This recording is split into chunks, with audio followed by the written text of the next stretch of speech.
All right. Yeah, it's pretty dirty water, which is surprising given the fact that we haven't had rain in a while. It hasn't been that windy.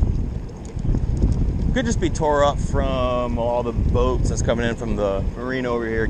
That could be what's dirtying up some of that water. We're gonna go down Bubbly Creek where we were. We're gonna keep going down that. I'll let you have the good bank, and then we'll see where that's at. Worst case scenario, we'll come back up here. All of that should probably take us until about 8 o'clock. All right, I'm back on the Chicago River. It's been a while. Kind of, like I said, I always like to come here to reset after a tournament. My buddy Scott out here with us too. He came out last time, put him on some fish, but today I'm hoping to put him on a little bit more, a little bit bigger. He came later in the afternoon last time. Today's a little before 7 o'clock, so hoping for a pretty good shallow bite. Gonna probably throw around a wacky. It looks pretty dirty, a little dingy. I want to see what that was. I'm pretty sure that was a dead carp. Oh, did it sink already? No, it's back here. Yeah, so this is what I saw this morning when I came out here. It's a big dead carp, though.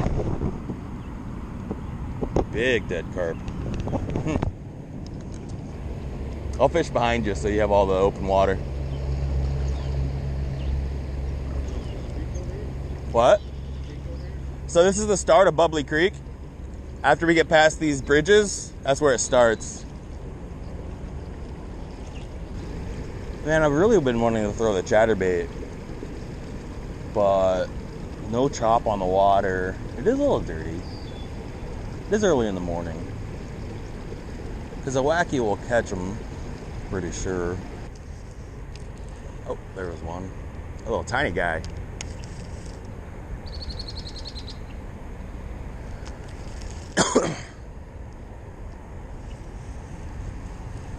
Well, I'm getting bites on the wacky like I figured I would. There, oh, you.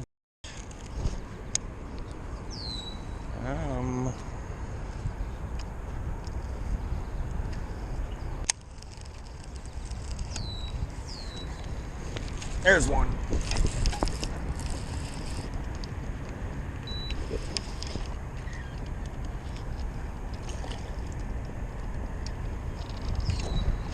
Ooh. Nice little largie to start the day. It's a netter, so I can't do it with them light.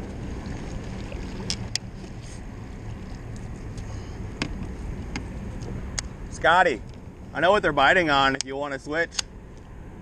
I know what they're biting on if you want to switch. Thanks to the sponsor of today's video, DeepDive. Before we get back into the main video, I just wanted to give a quick shout out to DeepDive. The app has completely changed the way I plan fishing trips. DeepDive takes the guesswork out of fishing.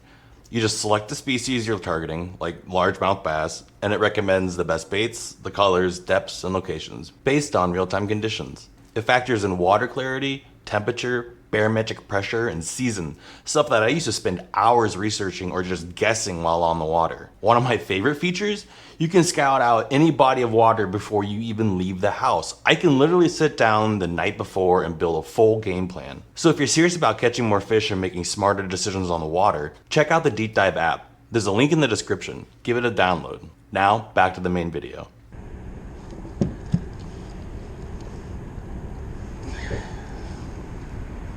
Maybe a 15. All right. Weightless. Thanks, bud. You ever fished a wacky? All right. So, what you're gonna do with a wacky is you're gonna cast it out, and a wacky sinks about, I'd say, maybe half a foot a second, and that's probably too quick. Probably half a foot every 2 seconds. So what's gonna happen when you toss one of these is it's gonna float down like this. It's gonna do one of these. Yeah.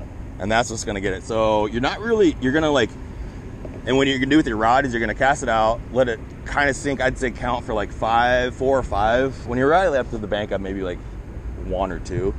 Jig it up, like pull it up, and then let it fall back down on slack line. Jig it back up, let it fall back down on slack line. You're gonna feel, either you're gonna feel that bite, you're gonna watch your line move, or when you pull up, you're gonna feel weight. I'm gonna go ahead and load up some of these for you. Yeah, that was quick on a wacky, so I have a feeling they don't really want anything moving with all the chop, without the chop on the water. It's been pretty warm lately. No wind, so they're probably just kind of suspended. So it is an exposed hook, so you just got to be careful about trees and snags. The good news is, as long as you don't pull too hard, you'll be able to get it out. You don't really need to set the hook on a wacky. I mean, just a kind of a sharp pull up and a reel into it, you'll be able, and they'll catch it. Now, I'll tell you where to go. You see that first bush right there? To your left? No, over here. Keep going. Right there. If you take that 30 stretch of bank, and to where that fish just jumped. All right, I don't want to go too far away from him because I know he's going to catch one on one of these. There you go. Oh, I heard the drag. Cast right there. I don't want to catch it, so he keeps trying to bite me. So cast right there and you'll catch one. There you go. Now let it sink. Lift up. There you go. Oh, tighten your drag, bed.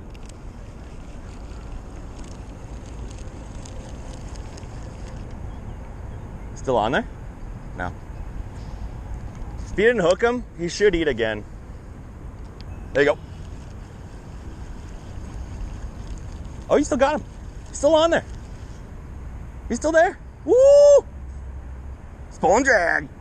Oh! He got a bass. He got the bass. Ha! I finally put him on bass. Yeah, buddy. All right. Get the dinks out of the way so we can get some big ones, all right? Nice. Nicely done. Nicely done.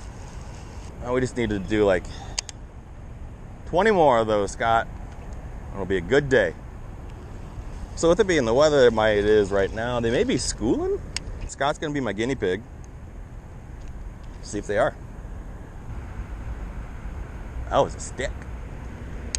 Got himself a tree pounder. So this is good, Scott. We have a pattern now.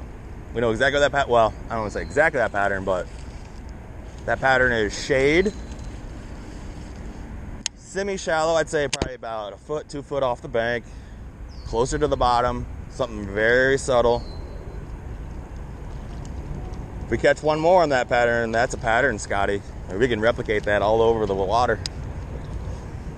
Wacky fishing is very slow. It's not my favorite way of fishing, but if they're gonna bite a wacky, I will throw it all day long. So you really want slack in your line. So the movement of the bait, you don't want it to look like a V coming through the water because that doesn't look like anything. The movement of the bait's really gonna come from it slowly sinking into the water.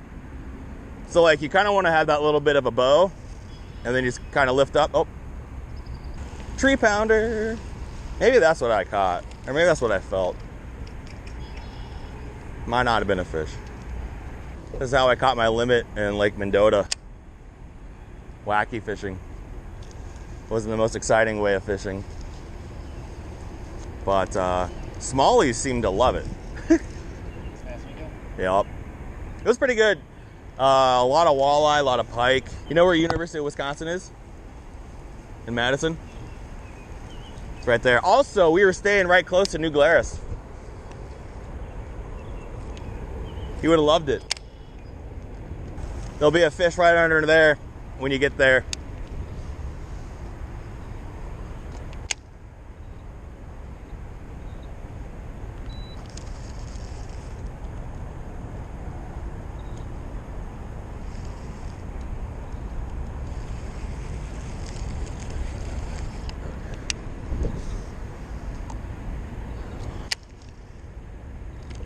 Oh, there's also a fish over there too. I want Scotty to have all the good water, so I'm gonna keep fishing behind him.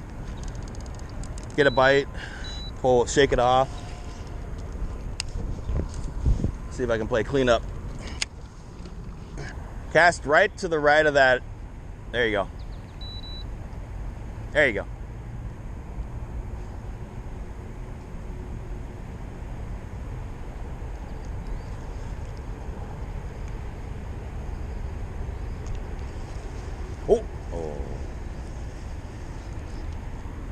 There are some laydowns over there. I have a feeling he's probably kind of hunkered on them, but if you don't really want to have that much laydown, keep going under those trees. I got bit over there pretty violently. Cast right to your right. So you're gonna see like the exposed bank in between those two little trees. Cast right into there. Kind of like in that same general spot, but on that side. Oh, oh. So if there's not any big spiders in there.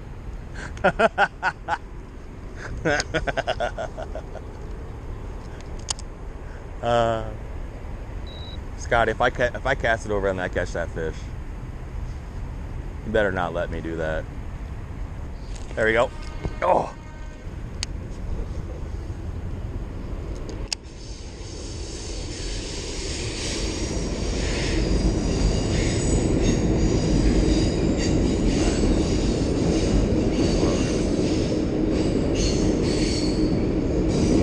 Oh, I got him.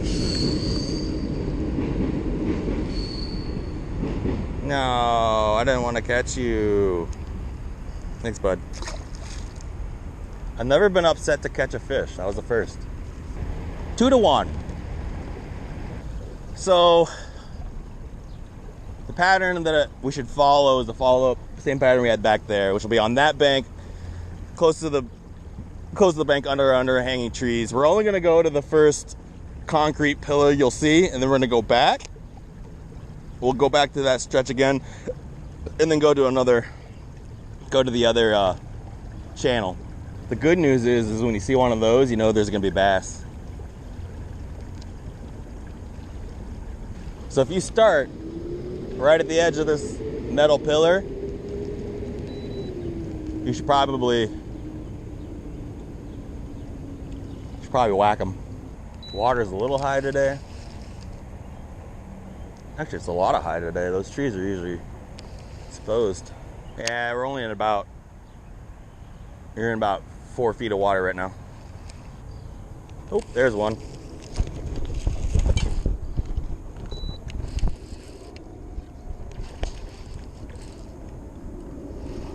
Oh, it's a catfish. Yeah.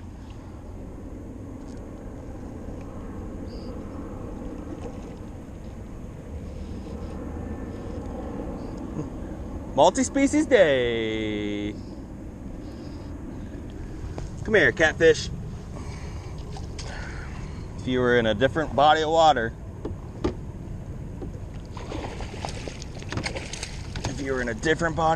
man, you're a good eater too. That's a good eater.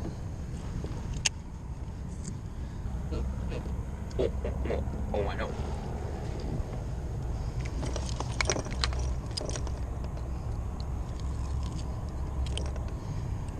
Yeah, I'd eat. Thanks, bud. Is that a fish? That's a fish. Woo!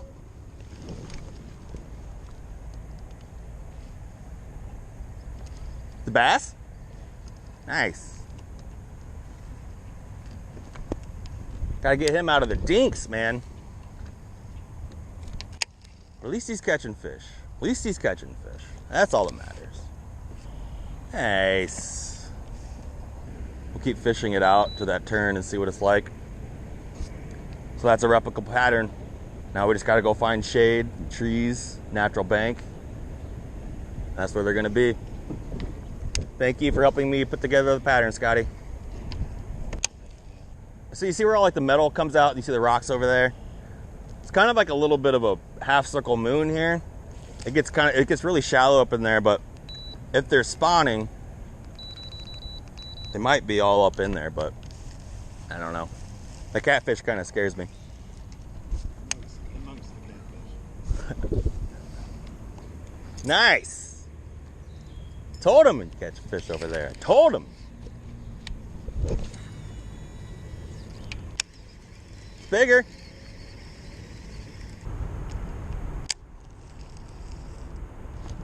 Got one.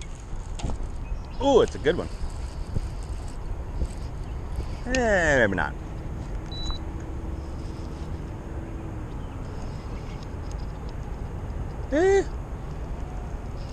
It's not bad. Not bad.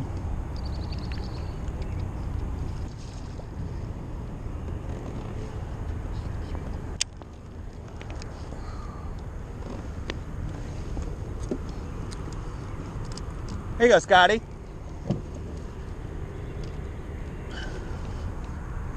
Nice, I call it a pound and a half. Thanks, bud. How's that inline spinner treating you? How's that inline spinner treating you? At least he got one, though. He's bound and determined to catch fish on a spinner, man. There's one. It's a little bluegill, I think. Oh, it's a bass. It's a bass.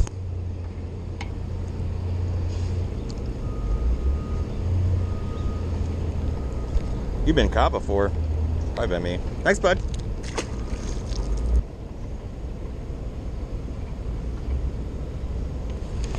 There's one. What? Nah.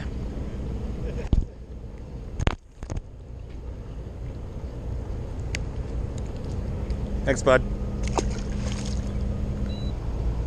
What is it? Nice. Multi-species day. Nice. You got one too.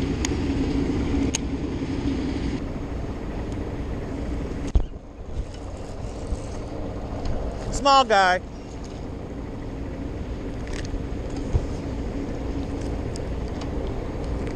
Thanks, bud. So how many fish did you catch today? Huh? How many fish did you catch today?